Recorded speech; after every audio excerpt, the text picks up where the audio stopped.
A faulty transmission control module (TCM) speed sensor can cause a number of issues, including rough shifting. The transmission may shift more quickly or roughly than normal. Extended shift intervals. The interval between shifts may be longer than expected. Cruise control doesn't work. The cruise control may be disabled as a safety precaution. Check engine light. The check engine light may come on.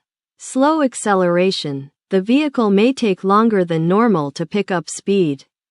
Gear slippage. The transmission may switch gears without warning or without you shifting.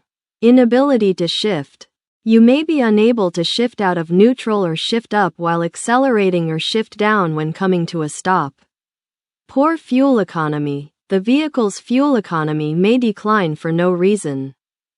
A transmission control module is an electronic component that interprets electrical signals from sensors in other parts of the vehicle.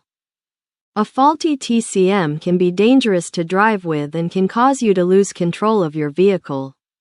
If you notice any of these issues, you should have your transmission system thoroughly looked at by an experienced technician.